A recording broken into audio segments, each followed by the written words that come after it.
ሃይማኖታዊ በዓላት እንደየእምነቱ አስተምሮና ትእዛዝ ብሎም እንደየአካባቢው ማህበረሰብ ወግና ልማድ በተለያየ መልኩ ይከበራሉ። ተካፍሎ የመብላት አሊያም የመረዳዳት ተግባርም በበዓላት ወቅት ይበልጥ ጎልቶ ይንጸባረቃል። የትንሣኤ በዓልን ተከትሎ ነዳያን ማዕድ ተጋርተውና ተደስተው ያሳልፉ ዘንድ በርካቶች እጃቸውን ይዘረጋሉ።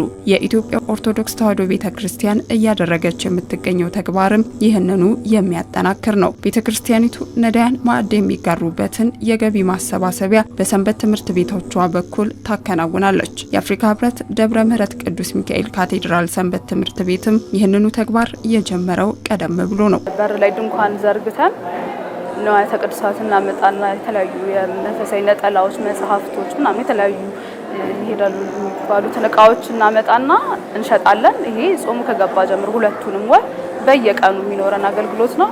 ከዛ ደግሞ እሁድ ሰንበት ቄጤማ ሽያጭ አለን። ቄጤማ እንሸጣለን። ምንድነው እጣዎች ይኖራሉ። እጣ ይዞራል፣ ትኬቶች። እንደገና ደግሞ ከውጭም ከውስጥም ምዕመናን ጋር እየዞርን ሰንበት ተማሪዎችም አሉ የሚደግፉን በገንዘብም በእቃም የተለያየ ድጋፍ የሚሰጡን ምዕመናኖችም አሉ። ከነሱም እንሰበስባለን።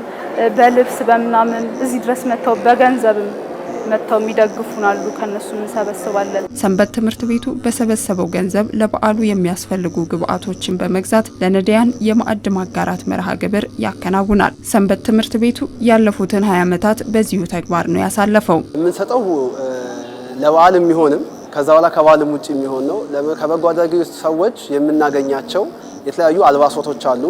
አልባሳቶቻቸውን እንሰጣለን። ከሰው የተቀበልነው እኛ ደግሞ እዚህ በሚሆናቸውና በልካቸው አድርገን አጥበን በሚያስፈልጋቸው መጠን እንሰጣለን። ከዛ ውጪ እንደምታዩት ሽንኩርት፣ ዱቄት፣ ዘይትና ዶሮ እንሰጣለን ማለት ነው። አብይ ጾም ላይ ለምሳሌ ከዘይት፣ ከዱቄት፣ ከመኮረኒ እንዲሁም ደግሞ ለአብይ ጾም ስለሆነ ደግሞ ፋሲካ ነው መፈሰክ አለባቸው። ዶሮም እንቁላልም ጭምር ነው የምንሰጣቸው ማለት ነው። በነገራችን ላይ ይሄ ብቻ ሳይደለም በየወሩ ደግሞ 40 የሚሆኑ ምእመናን ቤት ለቤት አገልግሎት አለን። ይሄም በሰንበት ትምህርት ቤቱ የሚደገፍ አገልግሎት ነው ማለት ነው። እዚህ ቦታ ላይ ለነዳያን የሚቀርበው ምግብ የስጋ ምግብ ብቻ ሳይሆን የነፍስ ምግብም ጭምር ነው። እነዚህ የምታዩቸው ነዳያኖች ለእርዳታ ብቻ አይደለም የሚመጡት። በየሳምንቱ ቅዳሜ ከቅዳሴ በኋላ የወንጌል አገልግሎት አላቸው። ሁሌም በየሳምንቱ ማለት ነው። በዛን ጊዜ መጥተው መንፈሳዊ ትምህርታቸው ለነፍስ የሚሆነውን ትምህርት ይማራሉ። እርዳታውም ይሄ ብቻ አይደለም። ይሄ ፋሲካ ስለሆነ ለትንሳኤ ተብሎ እነሱም ከሌላው ሰው እኩል በዓልን እንዲያሳልፉ ለማድረግ ያክል ያደረግነው እንጂ ከዛ ውጪ በየወሩ በየቤታቸው ሆኖ አስቤዛ የምንቆርጥላቸው ሰዎች አሉ። ሰንበት ቤቱ በአስቤዛ ድጋፍ የሚያደርግላቸው መማር የማይችሉ ህጻናቶች አሉ። እነሱ የምናስተምራቸው ህጻናቶች አሉ።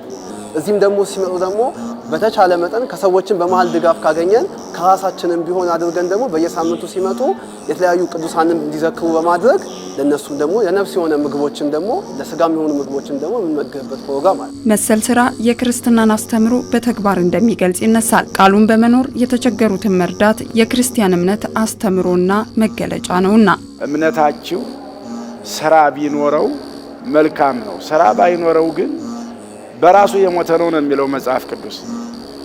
ስራ የሌለው እምነት በራሱ የሞተ ነው፣ ነፍስ የተለየው በድን ማለት ነው። በማብላት ለተጠማ ማጠጣት፣ ለታረዘ ማልበስ፣ ለታመመ መጠየቅ፣ ለታሰረ ሰው ሄዶ መጎብኘት፣ እነዚህ አምላካዊ ቃል ናቸው ራሱን የተናገራቸው።